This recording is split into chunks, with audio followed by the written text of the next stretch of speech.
벌써 이제 절기가 또 바뀌어 가는 시기입니다.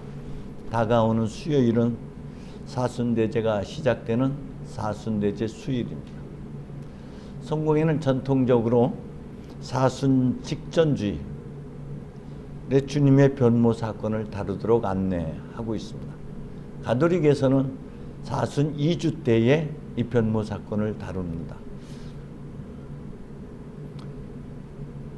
삶의 여정에서 우리는 예상하지 못한 위기, 상황, 그 순환과 죽음의 위기 등으로 인해서 어떤 좌절과 절망의 순간들을 경험하게 됩니다.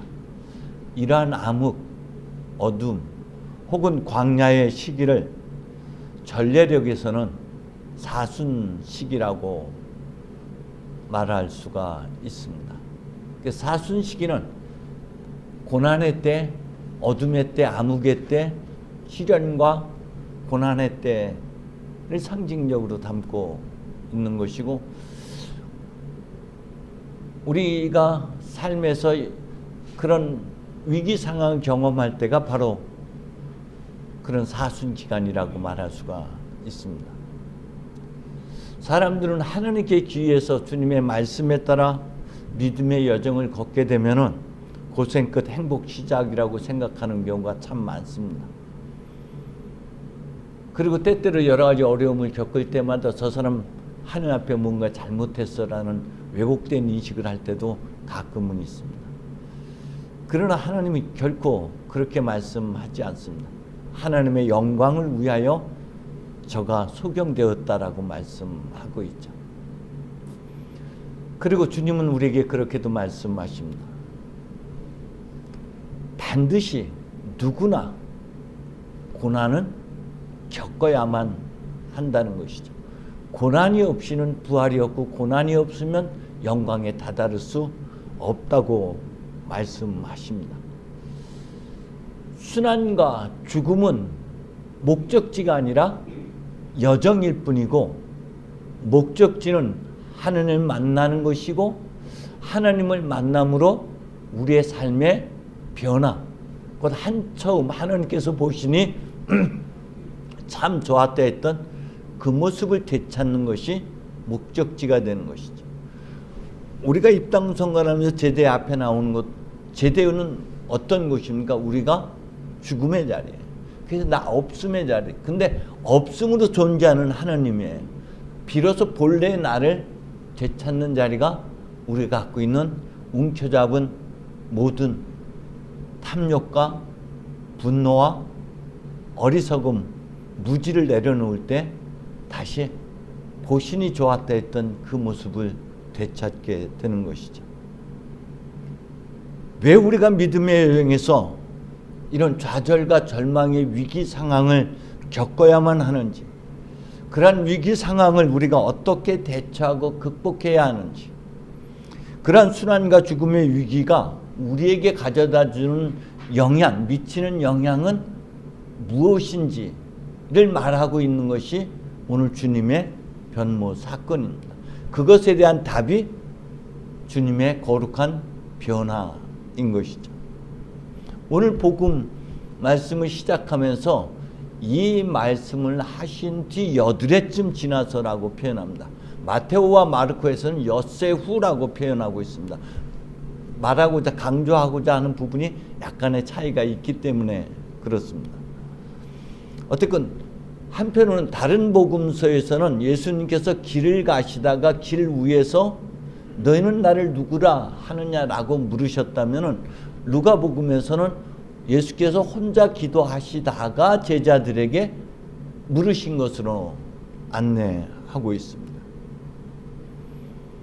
베드로가 하나님의 아들 그리스도이십니다라는 대답에 주님께서는 비로소 순환 예고를 하십니다. 사람의 아들은 반드시 많은 고난을 겪고 원로들과 대사제들과 율법학자들에게 배척을 받아 죽었다가 사흘 만에 다시 살아날 것이라 하는 순환 예고를, 이로부터 여드레쯤 후에라고 표현되고 있는 것이죠. 이 말씀을 하신 후 여드레쯤 뒤에. 제자들은 베드로가 나서서 안 됩니다라고 가로막았던 것처럼 그들에게 있어서 주님은 메시아는 주권과 왕권을 갖고 억압하는 기득권자들을 단숨에 물리치고 영광의 왕으로 등극하는 그런 메시아를 그림 그리고 있었던 것이죠. 그럼 그들에게 메시아가 순환을 당하고 죽음을 당한다는 것은 있을 수도 있어서도 안 되는 그러한 일입니다. 엠마오로 가던 제자들을 우리가 다시 한번 떠올려 봅니다. 그들은 예수는 하나님의 백성들, 하나님 앞에서, 그리고 그 백성들 앞에서 하신 말씀의 큰 능력을 나타내 보이신 예언자였는데, 백성의 지도자들이 그를 관원들에게 넘겨서 사형 선고를 받게 하셨고 결국 십자가의 죽음을 당하셨습니다. 그가 죽은 지 벌써 사흘째나 됩니다 라고 정말 절망을 토해냅니다.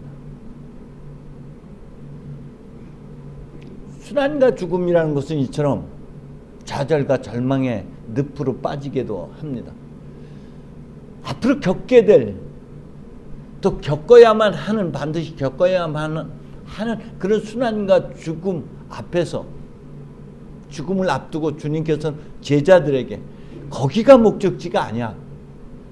그것은 다시 본래의 나, 하나님께서 지으셨던 그 영광의 모습을 되찾기 위한 여정일 뿐이고, 여정일 뿐이기에 그들의 믿음의 확신을 더욱 곤고하게 하기 위해서, 더욱 굳세게 하기 위해서 이 변모 사건을 보여주는 것이죠. 동시에 예수 자신에게 있어서도 순환과 죽음의 위기 앞에서 주님도 두려움에 떨었고 번민의 공포와 근심과 번민에 쌓여서 마음이 괴로워 죽을 지경에 이르기까지 했었던 주님에게도 이 변모 사건은 큰 위로와 용기, 확신을 갖게 되는 사건이었죠. 자신 안에 감추어졌던 신성이 드러나는 사건이었습니다. 하나님의 그 영광이 다시 회복되는 그 사건이 이 사건임을 주님도 확신하게 되었고, 제자들에게도 그 모습을 보고 이것이 장차 이루어질 성령께서, 하나님께서 우리 안에서 이루실 일임을 확증시켜주는 그러한 사건이었던 것이죠. 순환을 통해서만 영광에 다다르게 된다는 그것을 보여주시는 것이죠. 앞서 말씀드린 대로 루가는 여드레쯤 뒤에, 그 여드레는 제8일이 얘기하는 것이죠. 제8일은 안식일 다음 날입니다. 창조가 완성된 다음 날 새로운 새하늘 새 땅, 그 첫날을 상징하죠. 그렇기 때문에 많은 교회의 세례대는 팔각형입니다. 그 팔각형은 내가 죽고 다시 새롭게 부활한 첫날을 맞는다. 우리가 죽음 후에 맞게 될 새로운 날들, 그 모습이 바로 영광스러운 모습이라는 것을 암시하고 있는 것이죠. 주님은 베드로와 야고보, 요한 셋을 데리고 갔다 그러는데, 베드로가 상징하는 것은 뭐예요? 믿음의 반석, 믿음을 상징하는 것이고, 야고보는 첫 순교자로서 장차 그리스도인이 겪게 될 바라야 하는 소망을 담고 있는 것이고, 요한은 사도 요한, 사랑의 요한인 것이죠. 그래서 믿음, 소망, 사랑의 향주 삼덕이라고 우리 교회에서는 안내하고 있습니다. 믿음, 소망, 사랑을 간직하고 주님에게 가까이 나아가 기도하는 예수님의 모습, 이것은 우리가 본받아야 돼. 또 우리도 그렇게 믿음, 소망, 사랑으로 주님과 마주해야 되는 그런 내용을 담고 있는 것이죠. 특히 루가에서는 기도를 강조하고 있다 그랬어요. 앞서 말씀드렸던 대로 너희는 나를 누구라고 하느냐, 그 정체성을 물을 때도 기도하시는 중에, 기도하시다가 라고 표현되고 있다면, 세례 때도 하실 때 하늘이 열리고 성령이 임하는 사건으로, 오늘 변모 사건도 그가 기도하실 때라고 표현되고 있습니다. 기도는 우리 모든 삶의 변화의 원동력이 됩니다. 기도하지 아니하고는 우리의 상처는 응어리로 남게 되는 것이고 한으로 남게 됩니다. 우리가 위기 상황, 죽음의 상황들 모든 걸 겪었어도 그것을 넘어설 수 있게 하는 힘이 어디에 있다? 기도에 있다. 하나님과 마주해야지만이 비로소 거기서 답을 얻게 되는 것이고 그 상처와 응어리가 치유되고 그것이 오히려 우리 성숙의 디딤돌이 된다라는 것입니다. 기도하지 아니하고는 어떠한 일도 일어나지 않는다는 것이에요. 모세도 일독서에서 모세도 기도하시는 동안에 야훼와 대화하는 동안에 기도는 뭐라 그래? 하나님과 대화라 그러는데 대화하는 동안에 기도하는 동안에 그의 모습이 일어나는 것이요. 이 독서에서도 너울을 상징적으로 뭐라고 표현해? 우리의 탐욕과 욕망, 집착 등으로 인해서 깨닫지 못하고 보지 못하게 하고 듣지 못하게 하는 것, 그것이 무지가 곧 너울이라 그랬어요. 그 무지가 언제 벗겨진다? 하느님 앞에 가까이 나갈 때, 주님께로 나갈 때, 곧 기도할 때 벗겨져서 비로소 보게 되고 듣게 되고 알아차리고 깨닫게 되는 것이 기도의 자리라는 것을 성경은 지금 안내하고 있는 것입니다. 그 기도 중에 느닷없이 어떤 영상과 환상들을 보게 되기도 합니다. 때로는 말씀이 떠올라지기도 합니다. 주님께서는 지금 기도하시는 동안에 그리고 신적 체험의 현장 속에 같이 있는 제자들도 기도하시는 동안에 난데없이 율법을 대표하는 모세와 예언서를 대표하는 엘리야가 나타납니다. 때는 이것이 그렇게 환상적으로 나타나지 아니하고 영상으로 음성 메시지로 들리기도 하고 떠오르는 하나님의 말씀 성경 구절로 다가오기도 합니다. 그때 나누어진 대화가 뭡니까? 예루살렘에서 머지않아 이루시고자 하시는 일, 가톨릭 성경에서 뭐라고 표현하냐면 우리 공동번역에서는 죽음, 곧 죽음에 대해서 죽음에 관해서 이야기했다라고 표현되는데 가톨릭 성경에서는 예루살렘에서 떠나실 일이라고 표현되고 있습니다. 근데 이 죽음이라고 표현되고 있는 단어는 엑소도스, 곧 탈출이라는 거예요. 벗어남이라는 의미를 담고 있어요. 어디에서 무엇으로부터 벗어나서 어떤 곳으로 이동한다, 떠난다 라는 의미를 담고 있는 것이죠. 그러니까 단순히 육체적인 죽음을 의미하는 것이 아니라 무엇 구속된 혹은 집착된 것으로부터 벗어나고 떠나는 것을 의미하는 것이 죽음이라는 것이에요. 때문에 이 순환, 이 떠남, 지금 떠나야 될 곳이 어디예요? 지금 창세기 12장에서 너 있는 곳에서 떠나, 집으로부터 떠나, 가족 일가 친척으로 떠나, 내가 안내하는 곳, 내가 가르치는 곳으로 떠나라고 말씀하신 아브라함에게 얘기했던 것처럼 내가 무엇으로부터 지금 어디로부터 떠나야 되는지, 어디를 향해서 떠나야 되는지, 그것이 여기 성경에서는 그렇게 표현되고 있는 것이죠. 때문에 육체적인 삶에서 영적 삶으로, 노릇에서 존재로, 어둠에서 빛으로, 무덤에서 부활해로, 내 생각 고집에서 말씀과 하나님의 뜻대로, 세상의 가치관과 삶의 방식으로부터 벗어나 하나님의 통치, 하나님의 나라로 떠나는 것, 그것이 예루살렘에서 이루시게 될 죽음의 자리인 거고, 그 죽음은 곧 변화의 자리인 것이 죽음이 죽음으로 끝나는 것이 아니라는 것을 암시하고 있고 그것을 보여주고 있는 것이. 때문에 영광스러운 변문은